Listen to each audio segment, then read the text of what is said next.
نبی پاک علیہ الصلوۃ والسلام دا فرمانے علی شان بخاری شریف دے اندر کریم آقا علیہ الصلوۃ والسلام ارشاد فرماندے نے جن نے اللہ واسطے کسے دے نال محبت کی تھی اور اللہ واسطے ہی کسے دے نال نفرت کی تھی، اللہ دے نبی علیہ السلام فرماندے نے قیامت والے دن کسے شے دا بھی سایہ نہیں ہونا، اللہ پاک انہوں اپنے عرش دا ٹھنڈا سایہ عطا فرمائے گا جن نے اللہ واسطے کسے نال محبت کی تھی، اللہ واسطے کسے دے نال نفرت کی تھی۔ اللہ واسطے عمل کرن والے نو اتنا بڑا قیامت والے دن اللہ پاک انعام عطا فرمائے گا، کوئی شے نہیں ہونی جن دا سایہ ہوئے، فقط اللہ تعالیٰ دے عرش تو علاوہ اللہ پاک اس دن اپنے عرش دا انہوں ٹھنڈا سایہ عطا فرما دے گا جن دی زندگی دا ہر عمل اللہ واسطے ہوئے گا۔ اس واسطے بات یاد رکھنا کہ ساڈا دین اسلام ہر جگہ تے سانو امن دا حکم نہیں دیندا، اس جگہ تے امن دا حکم دیندا جیڑی جگہ امن والی ہوئے۔ جنی دیر تک مکے دے کافراں نے سرکار دو عالم علیہ السلام دے غلاماں نو سکھ چین نال نہیں رہن دیتا، نبی پاک علیہ الصلوۃ والسلام نے ایک واری بھی نہیں فرمایا بھی امن نال رہنا ہے، بلکہ کدے نبی پاک بدر دے میدان دی طرف جا رہے ہیں، کدے نبی پاک علیہ الصلوۃ والسلام احد دی طرف جا رہے ہیں، کدے نبی پاک علیہ السلام احزاب دی طرف جا رہے ہیں، کدے نبی پاک علیہ السلام خندق دی طرف جا رہے ہیں، کدے نبی پاک علیہ الصلوۃ والسلام خیبر دی طرف جا رہے ہیں۔ نبی پاک علیہ الصلوۃ والسلام دی کلمہ عطا کرن تو بعد، اعلان نبوت تو بعد 23 سالہ زندگی دے اندر نبی پاک علیہ السلام دے ہوندیاں 100 دے قریب جنگاں ہوئیاں نے۔ 23 سالاں دے وچ 100 دے قریب جنگاں اور 27 جنگاں ایسیاں نے جنہ دے وچ خود نبی پاک علیہ الصلوۃ والسلام تشریف لے کے گئے نے۔ 27 جنگاں ایسیاں جنہ دے وچ خود نبی پاک علیہ السلام تشریف لے کے گئے، اور نبی پاک دے ہوندیاں 23 سالاں دے وچ 100 دے قریب جنگاں ہوئیاں۔ تسی خود اپنی زندگی دے اور اپنے قریب ماحول دے جائزے نو دیکھ لو، اگر سانو پاکستان ملے تے جہاد دی برکت نال ملے ہے، پاکستان اگر ملے ہے، اگر اسی انگریزاں دی غلامی تو آزاد ہوئے ہاں تے جہاد دی برکت دے نال ہوئے ہاں، اور اس تو بعد 1965 1971 دیا جنگاں اس بات دیاں پکیاں شاہد نے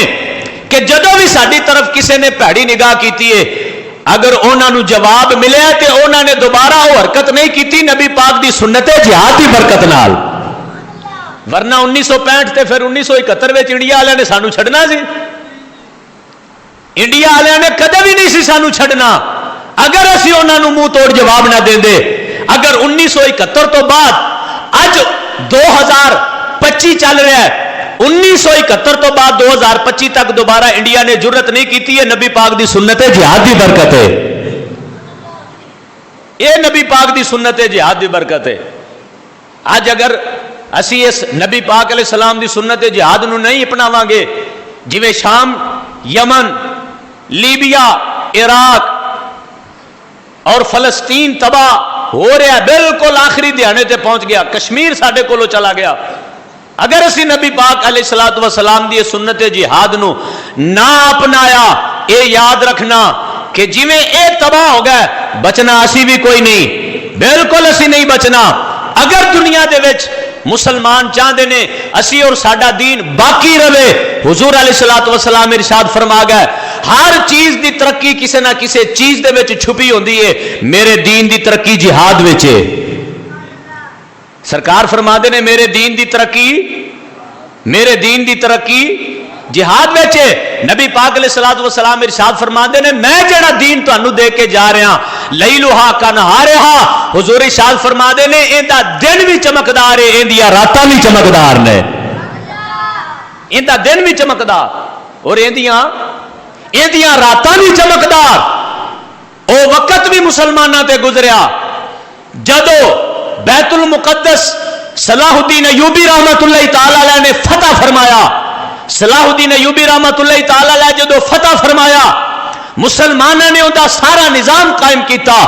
اتھوں دے جتنے بھی عیسائی سن، اتھے جتنے بھی رہن والے غیر مسلم سن، وہ دعاواں دیندے سن اللہ صلاح الدین ایوبی نو سلامت رکھے، اللہ مسلمانوں نو سلامت رکھے، ٹیکس بھی دیندے سن، نال دعاواں بھی دیندے سن۔ پھر جدو مسلمانوں کافر زیر کرن واسطے آئے، سارے غیر مسلم دعا کر رہے سن یا اللہ مسلمانہ دی حکومت نو نہ توڑی، پاویں انہاں دا دین تے ساڈا دین ایک نہیں، لیکن انہاں نے سانو ایک دن بھی تکلیف نہیں دیتی۔